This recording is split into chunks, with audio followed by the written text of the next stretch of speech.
también en Buenos Aires, me habían contado. Vos viendo, sí. ¿Llueve, Roberto? ¿Cómo estás? Hola, ¿qué tal? Un poquito, recién empieza. Ah, recién Ah, empieza. bueno, Sí, acá acá. ya nos ahogamos. Sí, acá hubo con lancha incluida. Bueno, El tema YPF, en realidad queríamos consultarte el tema YPF porque ayer fue un día muy especial, un día en el que circularon proyectos apócrifos, en que se anunciaron cosas que no se anunciaron. ¿Qué hay detrás de todo este asunto, según tu óptica? nada, lo que ocurre es que como ha sucedido en los últimos temas, digo, con la denuncia con el vicepresidente, en los subsidios, dentro de un tema en particular se mezclan operaciones mediáticas. Mm. Ayer no existió ningún proyecto que haya entrado al Congreso, no es ese proyecto el que estuvo estudiando el gobierno, digo, eso separémoslo porque es una operación mediática que hace ruido en una situación delicada, porque al fin y al cabo, atrás de esta disputa empresaria hay dos países y hay que tratarla con cuidado. Ujú. ¿Listo? Ahora, con respecto al tema YPF en particular, la verdad que ni siquiera uno podría decir que es una elección del gobierno. El gobierno no tiene otra que tomar Acciones. posición en YPF. Ujú. Porque hoy YPF tiene intereses contrarios a la nación argentina. Entonces YPF puede ser nuestro concesionario. El ideal es que un bien estratégico, no renovable, que en el mundo se está acabando, esté en manos del Estado, desde ya. Uno podía respetar una situación contractual anterior en el caso de que la empresa se aviniera a que sus intereses fueran en línea con los del país. No es lo que está sucediendo. YPF había dejado primero de explorar y después de producir. ¿Por qué? Porque el petróleo hace 3 o 4 años, antes de la crisis de 2008, había llegado a 160, 170 dólares. Cayó un poco por la crisis internacional, pero los estudios que uno ve en Estados Unidos, en Inglaterra, del precio de equilibrio del petróleo con una economía normalizada, que uno espera que en algún momento eso suceda, es de arriba de 200 dólares. Entonces YPF, ¿qué estaba haciendo? Bueno, esperando que el petróleo costara 200 dólares. Y no solo eso, sino esperando que viniera un gobierno que no le realizara una retención como la que realiza Argentina del 42% sobre el precio del petróleo. Entonces, no solo no producía, mira, te voy a dar un dato de algo que yo estoy escribiendo en este momento. Uno debería preguntarse por qué ayer, cuando se pensaba que el Estado se quedaba con YPF, subían el precio de las acciones. Si siempre los mercados ven como que el Estado no es eficiente. Sí, en realidad es la pregunta que tenía preparado. Impectore, como se decía antes. Subían porque hay algunos que sabemos que las reservas de YPF son mucho mayores que las que tiene declaradas. Ah. YPF ha hecho algo que se hizo allá después de la Segunda Guerra Mundial y que fue descubierto y que fue un gran escándalo en Estados Unidos, que se llama pisar un pozo. Es decir, encontró petróleo y nunca lo registró. Claro, como hacen en Porque Estados Unidos. Exactamente, porque si lo registraba tenía que producirlo y venderlo a estos precios y Repsol no quiere. Entonces atrás de esto puede haber un escándalo internacional porque España está defendiendo a una empresa que defraudó al Estado. Que miente, Repsol. claro. ¿Sí? Sí. Al Estado propio y al Así otro. es. Sí.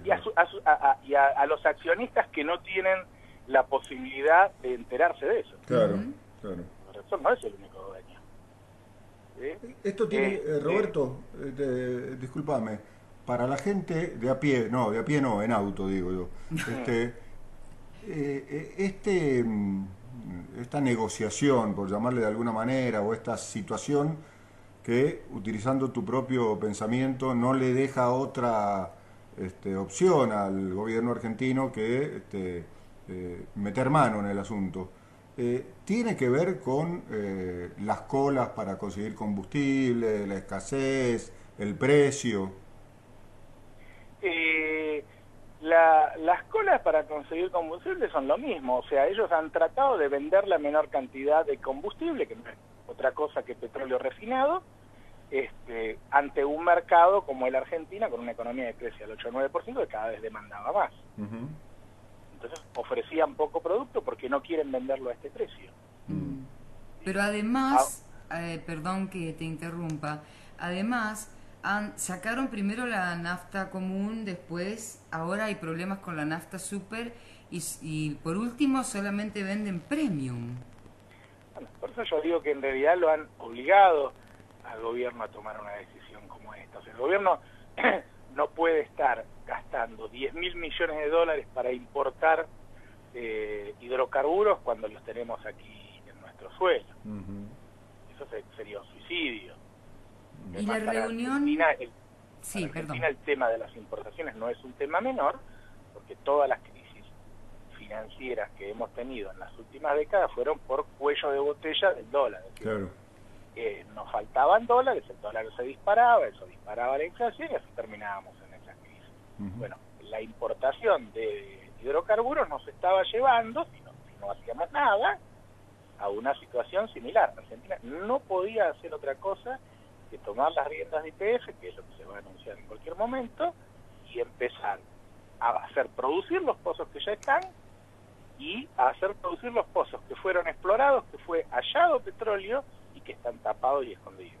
Una pregunta que se me ocurre porque hubo una reunión entre funcionarios argentinos y de Petrobras. ¿Hay algo que tenga que ver con esta crisis y algún convenio entre el gobierno de nuestro país y Petrobras?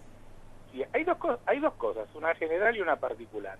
La general es que, a ver, vos viste que muchos críticos dicen, bueno, el Estado se va a hacer de YPF y no va a tener dinero para producir y para explorar, y bueno, eso no es así. Va a haber un montón de empresas que van a querer venir a uno de los pocos países que quedan que tienen petróleo y gas para hacer negocios. Obviamente van a tener una participación en la gestión, porque el petróleo es argentino, entonces bueno, van a invertir, lo van a sacar y van a tener una tasa de rentabilidad que se negociará con Argentina. Brasil es un país amigo y seguramente tendrá prioridad en eso. En lo particular, ahí vuelvo al tema de el petróleo encontrado y no declarado. Ustedes recuerdan, hace 3 o 4 años Brasil empezó a encontrar grandes yacimientos de petróleo. Sí. Esos yacimientos de petróleo,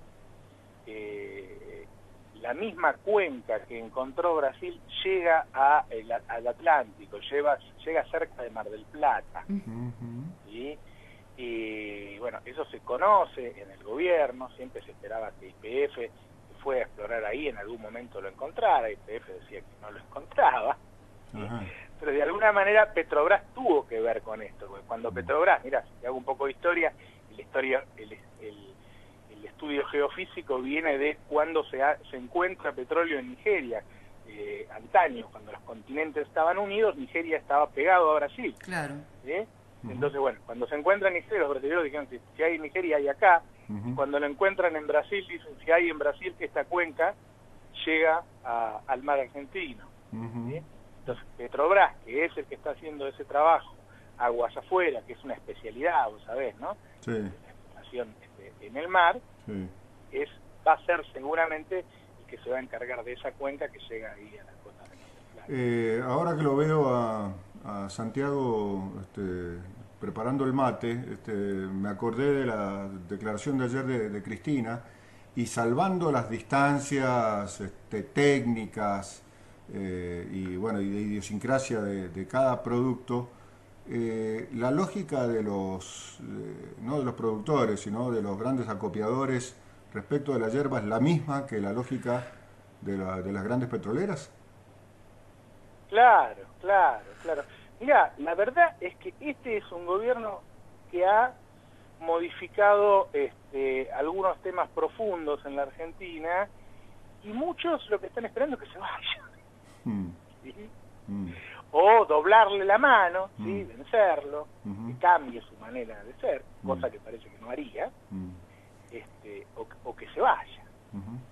Ahora, Argentina es un país, en el mundo hoy hay dos problemas, el precio de los alimentos y el precio de la energía, que tiene que ver fundamentalmente con el enorme crecimiento demográfico que demográfico único en la historia de la humanidad, ¿no? Ujú.